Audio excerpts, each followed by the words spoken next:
BSc second year की inorganic chemistry में हम आपको आज इम्पोर्टेंट क्वेश्चन पढ़ाने वाले हैं जो 2022 के एग्ज़ाम में आ सकते हैं। ठीक है, और वो क्वेश्चन क्या है, जैसे कि आप स्क्रीन पर देख रहे हैं, ऑक्सीकरण व अपचयन अभिक्रिया को उदाहरण सहित समझाइए। ठीक है, 2015 में पूछे गए थे क्वेश्चन कि ऑक्सीकरण व अपचयन अभिक्रिया को उदाहरण सहित समझाइए। और एक क्वेश्चन और पूछा था इसी पे कि ऑक्सीकारक क्या हो और अपचयक क्या हो, तो वो बताना था मैं। उससे पहले आप वीडियो क्वालिटी बढ़ा लें जिससे कि आपको एक यहाँ पे जो भी लिखा हुआ हो अच्छे तरीके से दिख सके। ठीक है, तो पहले हम पढ़ेंगे ऑक्सीकरण और फिर पढ़ेंगे अपचयन। तो देखो यहाँ पे लिखा है, हम एक हेडिंग बनाएंगे जब हम लिखेंगे वहाँ पे, तो ऑक्सीकरण अभिक्रिया की हेडिंग बनाएंगे।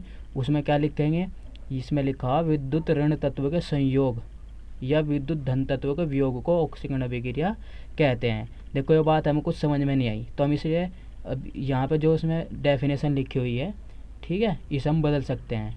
इसमें हम क्या लिखेंगे, इसे हम बता सकें जब ऑक्सीकरण का संयोग, जब ऑक्सीजन का संयोग होगा, कहें का ऑक्सीजन का संयोग, ठीक है, ऑक्सीजन का संयोग होगा तथा हाइड्रोजन का वियोग। ठीक है, वियोग होता हो कहें का हाइड्रोजन का, यानी कि हाइड्रोजन का ऑक्सीकरण में ऑक्सीजन जुड़ेगी और अपचयन में क्या होगा, ऑक्सीजन वियोग होगा। तो इसमें उल्टा है, बस ऑक्सीकरण में ऑक्सीजन का संयोग तथा हाइड्रोजन का वियोग होगा।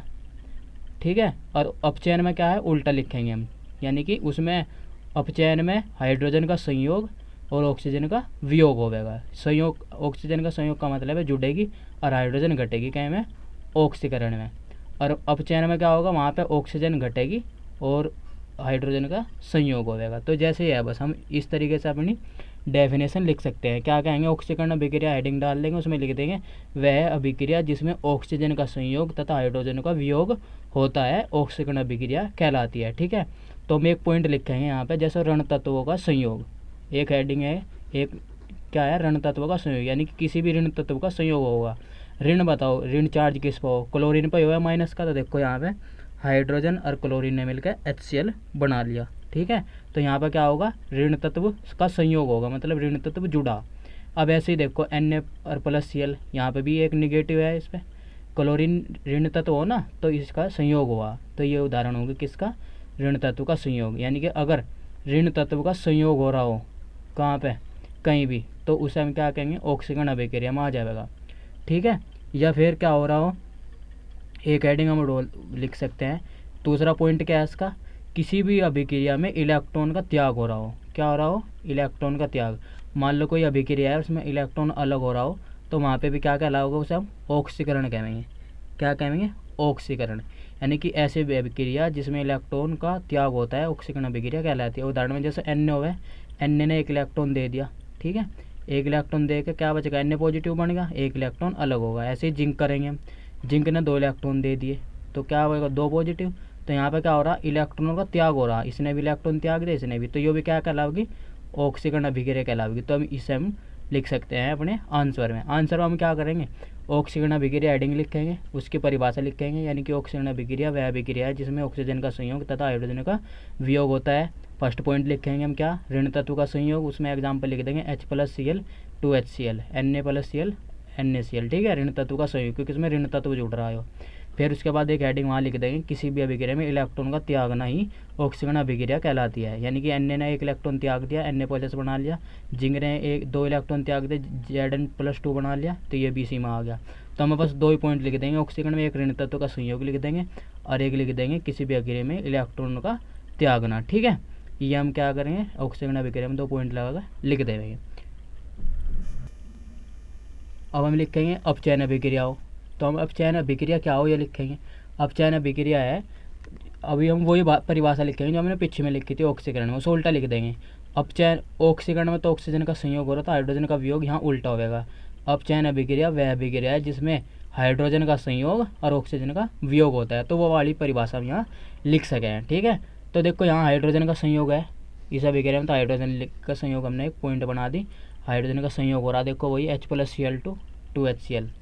ठीक है, अच्छा, फिर ऑक्सीकरण का वियोग, यानी कि ऑक्सीकरण अलग हो रही हो, तो ऑक्सीकरण देखो अलग हो रही है, यहाँ H2O2 था, वहाँ जा क्या बनेगा 2H2O और O2, यहाँ पे वियोग होगा, यानी कि ऑक्सीकरण अलग होगी। ठीक है, फिर उसके बाद एक हेडिंग हम क्या डाल लेंगे, जो भी पीछे मैंने लिखा था एक पॉइंट लिखेंगे, कौन सा, इलेक्ट्रॉन का ग्रहण करना ही अपचयन कहलावे। वहाँ से इलेक्ट्रॉन को त्याग जा रहा था और यहाँ क्या हो रहा, ग्रहण, यानी कि क्लोरीन है था Cl2 ने 2 इलेक्ट्रॉन ग्रहण कर लिए, ठीक है, ग्रहण करके हमने बना लिया 2Cl निगेटिव, ठीक है। ये एग्जाम्पल हम लिख देंगे। तो बस इतने ही 2 एग्जाम्पल इसके हम लिख के ऑक्सीजन का कौन सा, एक तो हाइड्रोजन का संयोग, एक ऑक्सीजन का वियोग और एक इलेक्ट्रॉन को ग्रहण करना, ये अपचयन में आवेंगे, ठीक है। इसके बारे में हम इतना ही लिख देंगे तो ये भी हमारे पॉइंट चल जाएंगे। इतना ही लिख देंगे, बस ज़्यादा लिखने की जरूरत नहीं, क्योंकि शॉर्ट क्वेश्चन में ये पूछा जाएगा, ठीक है। हम देखते हैं कि अपचय क्या हो और ठीक है, ये भी क्वेश्चन 2015 में पूछा गया। क्या पूछा, ऑक्सीकारक व अपचय क्या है, तो हम हेडिंग डाल लेंगे ऑक्सीकारक, ठीक है। ऑक्सीकारक और ऑक्सीकरण एक ही बात है, यानी कि जिसमें जो इलेक्ट्रॉन त्यागेगा वो ऑक्सीकारक कहलावेगा। देखो ऑक्सीकारक हेडिंग डाल लेंगे, यानी कि वे पदार्थ जो दूसरों को ऑक्सीकरण करके स्वयं अपचयित हो जाते हैं उन्हें ऑक्सीकारक कहते हैं। यह परिभाषा बिल्कुल सही लिखी हुई है। ऑक्सीकारक क्या, वे पदार्थ जो दूसरों को ऑक्सीकरण करके दूसरों का क्या कर देंगे, ऑक्सीकरण कर देंगे और स्वयं अपने आप क्या हो जाएंगे, अपचयित, उन्हें हम क्या कहेंगे, ऑक्सीकारक। इतनी डेफिनेशन हमें पढ़नी पड़ेगी, ठीक है। यह ऑक्सीजन ऋण तत्व प्रदान करते हैं। पहला पॉइंट क्या है, यह ऑक्सीजन या ऋण तत्व प्रदान करेंगे, ये जो भी होंगे, ठीक है, यानी कि ऑक्सीजन को देवेंगे या ऋण तत्व जुड़ेगा। उदाहरण में हमने ले लिया जैसे 2HCl प्लस H2O2, 2H2O और Cl2 ये बन गया, ठीक है। यहाँ पर क्या है, ऑक्सीकारक कौन है, हाइड्रोजन, वो है ऑक्सीजन, कौन है, ऑक्सीजन इसमें क्या काम कर रही, ऑक्सीकारक का काम कर रही, ठीक है। अब उसके बाद हम पढ़ेंगे अपचयक। अपचयक में क्या होगा, यानी कि अपचयक क्या हो, वे पदार्थ जो दूसरों का अपचयन करके स्वयं ऑक्सीकृत हो जाते हैं। जस्ट उल्टा है, जैसा ऊपर था ना उसी का उल्टा है बिल्कुल, ठीक है। वे पदार्थ जो दूसरों का अपचयन करके स्वयं ऑक्सीकृत हो जाते हैं, जैसे H2O3, H2O2, HNO2, ये सब क्या है, अपचयक पदार्थ है, यानी कि जहाँ भी जाएंगे दूसरों को क्या कर देंगे, अपचयित कर देंगे और अपने आप ऑक्सीकृत हो जाएंगे। जैसे यहाँ पे देखो, ये ऑक्सीजन या ऋण तत्व को ग्रहण करते हैं, ठीक है, यानी कि कार्बन है, कार्बन ने ऑक्सीजन ग्रहण कर ली, CO2 बना लिया, ठीक है। ऐसे ही Na ने Cl से रिएक्शन कर ली, NaCl बना लिया, ठीक है। ये हाइड्रोजन या धन तत्व का वियोग करेंगे, क्या करेंगे, हाइड्रोजन या धन तत्व का वियोग अलग करेंगे। तो देखो यहाँ पे एग्जांपल में Hg2Cl2 है था, तो ये क्या बन गया, HgCl2 और Hg अलग होगा, देखो धन तत्व था, ठीक है, जो मरकरी है धन तत्व होता है, ये अलग होगा, वियोग होगा इसका, ठीक है। बस इतना ही हम लिख देंगे, ज़्यादा में इसके बारे में लिखने की ज़रूरत नहीं है। और अगर हमने इतना भी लिख दिया तो भी हमें पूरे नंबर मिलेंगे 100%। अब कहीं मान चलो कि 2022 के पेपर में पूछा जाएगा कि ऑक्सीकरण क्या है और अपचयन क्या है, ऑक्सीकारक व अपचयक क्या हो, ये चारों पॉइंट पूछे जाएंगे। और इन्हें आप इस तरीके से याद कर सकते हैं, वही पॉइंट जो मैंने कहा, बस इन्हें एक बार वीडियो को रिवाइज करके या अपने सोल्ड पेपर में इन्हें पढ़ के आप लिख सकते हो। और अगर वीडियो से आपको थोड़ी भी हेल्प मिले तो वीडियो को लाइक करके अपने दोस्तों के साथ शेयर कर सकते हो। और best of luck for exam, नई वीडियो में नए टॉपिक के साथ।